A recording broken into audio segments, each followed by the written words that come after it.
ಆಗಿತ್ತು 10:30 11 ಗಂಟೆ ನೀವು ನಮ್ಮನ್ನು ಬಂದು ನೋಡೋಷ್ಟೊತ್ತಾಗಿತ್ತು. 11 ಗಂಟೆ ನೈಟಲ್ಲಿ ನೀವು ಇಲ್ಲಿ ಬಂದಿರೋದು. ಆವಾಗ ನಾವು ನಿಮಗೆ ರೆಸ್ಪಾನ್ಸ್ ಕೊಟ್ಟಿದ್ದೀವಿ, ನಾವು ಟ್ರೀಟ್ಮೆಂಟ್ ಮಾಡಿದ್ದೀವಿ. ಸೊ ಆವಾಗಿಂದ ಎಕ್ಸ್ರೇಯಲ್ಲಿ ನಿಮಗೆ ಈ ಥರ ಇತ್ತು. ಅಂದರೆ ಈ ಮೂಳೆ ಮುರಿದೋಗ್ಬಿಟ್ಟು ಇದು ಗ್ಯಾಪ್ ಬಿಟ್ಬಿಟ್ಟಿದೆ. ಸೊ ಅದ್ರ ಪಕ್ಕದಲ್ಲಿ ಇರೋ ಮೂಳೆ ಮುರಿದೋಗ್ಬಿಟ್ಟು ಇದನ್ನು ಬಂದು ಜರುಗಿಬಿಟ್ಟಿದೆ ಈ ಕಡೆಗೆ. ಸೊ ಈ ವ್ಯೂ ಅಲ್ಲಿ ನೋಡಿದ್ರೆ ಇದು ಕಂಪ್ಲೀಟು ಮುರಿದೋಗ್ಬಿಟ್ಟು ಕ್ಲೀನಾಗಿ ಸಪ್ರೇಟೇ ಬಂದುಬಿಟ್ಟಿದೆ. ಸೊ ಇದು ನೋಡಿದ್ರೆ ಇಲ್ಲೆಲ್ಲ ಫ್ರ್ಯಾಕ್ಚರ್ ಇರೋದು ಕನ್ಫರ್ಮ್ ಆಗ್ತಾ ಇದೆ. ಸೊ ನಿಮಗೆ ಇವಾಗ ಹೇಗಿದೆ? ನಡಿಬೋದು. ಎಷ್ಟು ದೂರ ನಡೀತೀರಾ? ಒಂದು ಅರ್ಧ ಕಿಲೋಮೀಟರ್ ನಡೆದ್ರೇನೋ ನಿಮಗೆ ಇವಾಗ ನೋವು ಇಲ್ದಿರಾ, ನೀವು ಆರಾಮಾಗಿ ಓಡಾಡ್ತಾ ಇದ್ದೀರಾ. ಫಸ್ಟ್ ನೀವು ಬಂದಿರೋ ಟೈಮು ನಿಮ್ಮನ್ನ ಎತ್ಕೊಂಡು ಬಂದಿದ್ದು ನೆನಪಿದೆಯಾ? ಎತ್ಕೊಂಡು ಬರ್ತಾ ಇದ್ದಿದ್ದು, ಎತ್ಕೊಂಡು ಹೋಗ್ತಾ ಇದ್ದಿದ್ದು ಜನ. ಇವಾಗ ನೀವು ಏನ್ರಲ್ಲಿ ಬಂದಿದ್ದೀರಾ? ಯಾರು ಓಡಿಸಿರೋದು? ನೀವೇ ಓಡಿಸ್ಕೊಂಡು 2 ವೀಲರು ನೀವೇ ಬಂದಿದ್ದೀರಾ. ಫಸ್ಟ್ ನೀವು ಬಂದಿರೋ ಟೈಮು ಒಂದು 3 ವಿಸಿಟ್ ಏನೋ ನಿಮಗೆ ಎತ್ಕೊಂಡು ಬರೋದು ಹೋಗೋದು ಮಾಡೋದು. ನೀವು ಸ್ವಲ್ಪ ದಪ್ಪ ಇರೋದ್ರಿಂದ ಸ್ವಲ್ಪ ನಿಮ್ಗೆ ಹ್ಯಾಂಡಲ್ ಮಾಡೋದಕ್ಕೆ ಇನ್ನು ಸ್ವಲ್ಪ ಕಷ್ಟ ಆಗ್ತಾ ಇತ್ತು.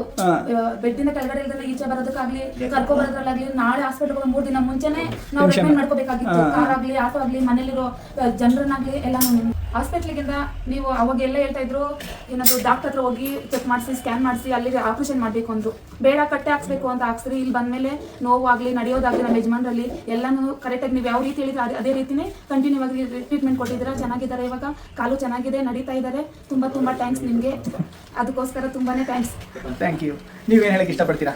ಚೆನ್ನಾಗಿ ಟ್ರೀಟ್ಮೆಂಟ್ ಮಾಡಿದ್ದೀರಾ. ಹಾಂ, ಓಕೆ.